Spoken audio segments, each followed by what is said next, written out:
So let's talk about judging other talent several decades later. I'm going to pick on two players, David Beckham, or pick two players, David Beckham and another one we'll come to in a moment. So how did you first come across Beckham, and how old was he, and what did he seem like as a player when you first saw him? Well, David came to our notice through our scout in London. We're from the same area as David. He was a headmaster at school, Malcolm Fidgeon, and he put David on the radar. But the real impact came from Bobby Charlton. Bobby had soccer schools at the time, and David had won a placement for Bobby's soccer school in Barcelona. And Bobby come back and says, "I've seen a kid, you need him." So I flagged it up with the chief scout. He says, I've got he's coming next month, just by coincidence. Mm-hmm. And that was the start. He would be 11 years of age at that time. He was a little thin boy, you know. He had no height, no physique whatsoever, but he had this wonderful talent, you know, in terms of control of the ball, striking the ball was his forte. And his parents were United fans. So his grandfather was a Tottenham fan, but he and his parents were United fans. So he used to come to the game. After we got the contact with him, we invited him to the games every time we were in London. In fact, he was a ball boy in the West Ham game, which is his area of London. And it was a certainty to come to United. He trained at Tottenham for a while. I think he trained somewhere else, maybe Fulham or something like that.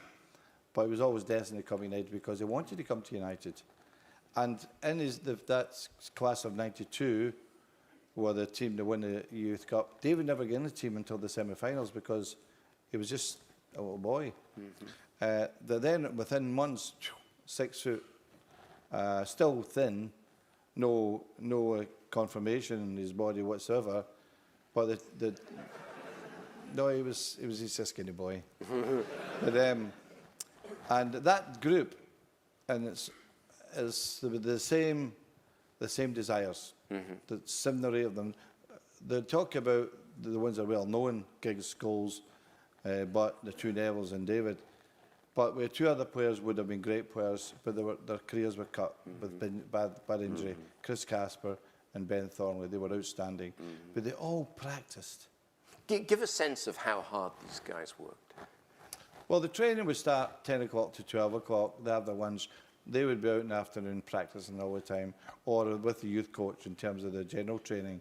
And for David, who lived in accommodation with Mrs. Gosling, with several boys, all other boys, he would go into the School of Excellence at night time and help the coaches with the young kids. Mm-hmm. So his desires were strong, and also he was a practicer. He practiced.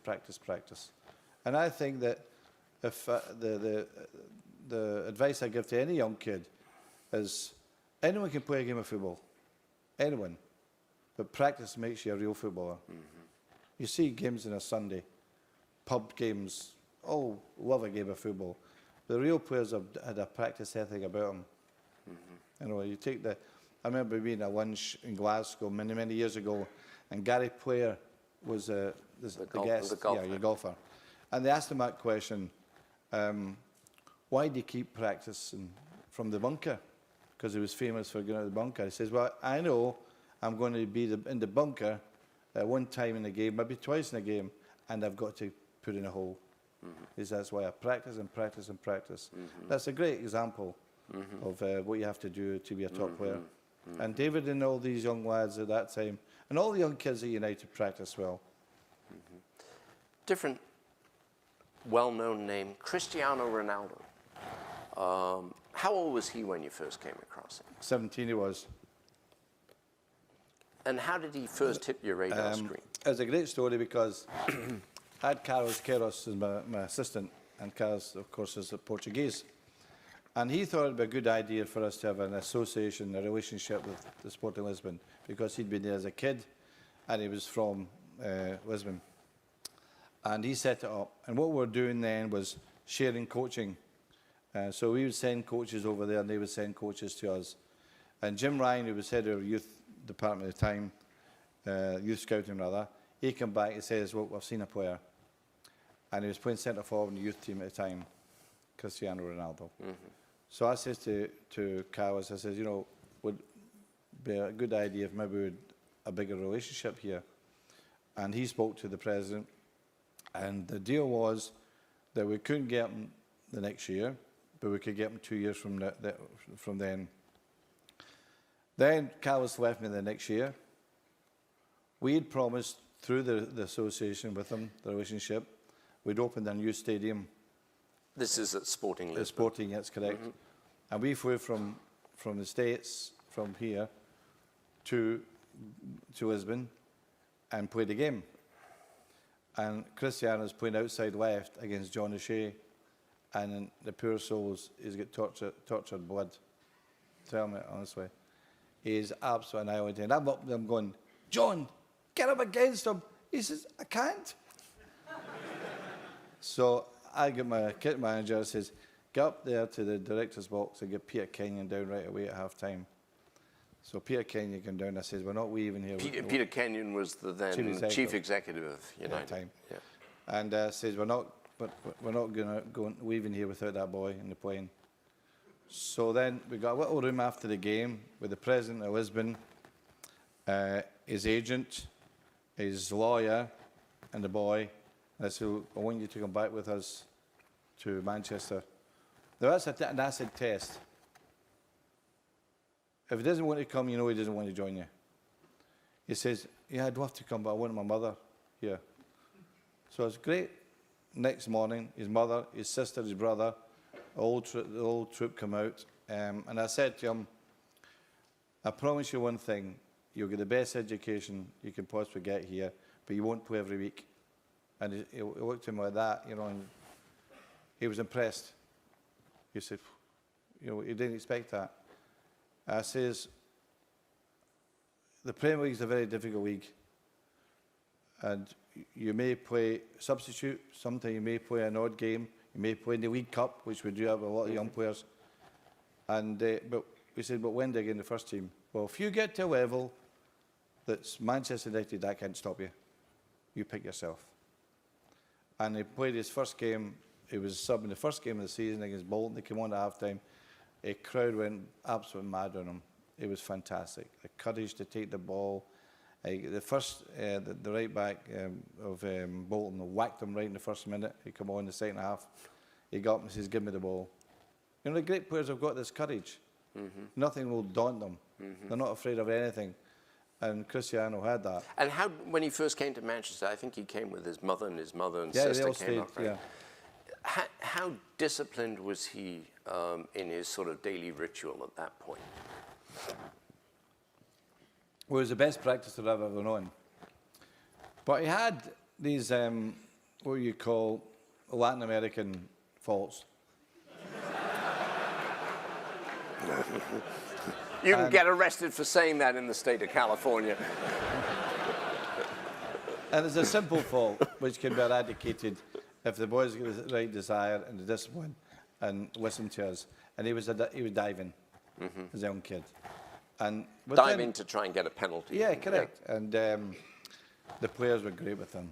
Every time he'd go down, he'd scream, and the players were going screaming him back, and yeah, get up here, you know that. And I used to get him all the time. The unfortunate thing for Ronaldo, because he was such a great player, the press never left him alone in that situation, you know, because after about a year and a half, it never happened. But any time he was fouled, somewhere along the line, the critics would say, oh yeah, he dives. But no, it's not true. Because the speed he was going at against defenders, all you need to do is nudge him a little bit and the balance goes and they go down. But he wasn't purposely diving. Did the criticism get to him at all? No, not a bit. No. I remember he came off that period, that season when Rooney was sent off, and he says he wasn't going to come back. And I flew out to Portugal and I said to him, look, he wanted to go to Real Madrid. It was always his lifetime ambition to do that. And I said, look, you give me a year and you're going with my blessing to Real Madrid. He was fantastic. But the first game was at Charlton. And I sat in the director's box, and there's this guy down in front of me, and he's up, and he is giving him so much, the cursing and the language. And then about 5 minutes from the half-time, he got the ball, he beat 3 men, cut in, hit the other side of the bar. The guy never got up again. That was him finished. He had the courage to do all that. And Cristiano today, considerable, many years later now, does he still have the same sort of drive and work ethic? Or? I've never known anyone like him, honestly. I was at his house for dinner a few months ago, and his house is made for the best player in the world, no doubt about that. How's that?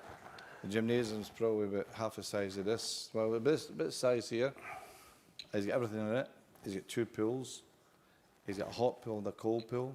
He's got an ice room at minus 160 degrees. He goes in there for 10 minutes after every game. He's just unbelievable. And I says to him, he says to me, I'm going to retire at 35. I said, you're not retiring at 35. You can play to your 40 easily.